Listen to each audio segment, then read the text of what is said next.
കേരളത്തിൽ കുറച്ച് യുവരാജാക്കന്മാരുണ്ട്. അവർ നിയമത്തിന് അതീതരാണ്. അവരോട് ഈ നാട്ടിലെ നിയമവ്യവസ്ഥ പ്രകാരമുള്ള യാതൊരു തരത്തിലുള്ള നടപടികളും പാടില്ല. അങ്ങനെ ചെയ്താൽ ജനപ്രതിനിധികളാണ് എന്നുള്ള പ്രിവിലേജ് വെച്ചുകൊണ്ട് ഉദ്യോഗസ്ഥരോട് കാട്ടുന്ന തെമ്മാടിത്തം എന്താണെന്ന് കാണേണ്ടിയിരിക്കുന്നു.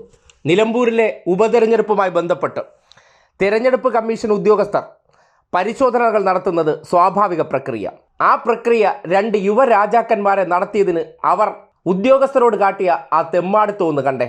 കേരളത്തിലെ പ്രതിപക്ഷ പാർട്ടിയിലെ ജനപ്രതിനിധികൾ അവർ ഈ നാട്ടിൽ സർവ്വതിനേക്കാൾ മുകളിലാണ്, രാജാവിനെ പോലെയാണ്. ഒന്നും അവർക്ക് പ്രശ്നമല്ല.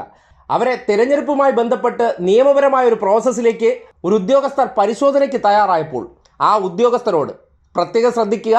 പറയുന്നവൻ്റെ തന്തയുടെ പ്രായമുള്ള ഒരാളോട് വർത്തമാനം പറയുന്ന രീതി ഒന്ന് നോക്കി. ഇലക്ഷൻ കമ്മീഷനല്ല, ഞങ്ങളിത് ആദ്യമായിട്ട് പൊട്ടി മുളച്ചിട്ട് MLA MP ആയതല്ല. അതൊക്കെ കണ്ടിട്ട് തന്നെയാണ് വരുന്നത് കേട്ടോ. മോനെ ആ പെട്ടി ഉള്ളു തുറന്നില്ല, ആ വണ്ടി ഒന്നും പരിശോധിച്ചിട്ടില്ല. ഇതേ തുറന്നുള്ളൂ, താഴെ തുറന്നില്ല. എംപിമാരുടെ വണ്ടി മാത്രം റാൻഡമായിട്ടിരിക്കില്ല. എംപിമാരുടെ വണ്ടി ചെയ്തോട്ടെ, UDF-ന്റെ മാത്രം. എന്നിട്ടോ എന്നിട്ട് ഇയാളെ കണ്ടിട്ട് നീ പറ്റി തുറക്കാൻ പറ്റില്ല.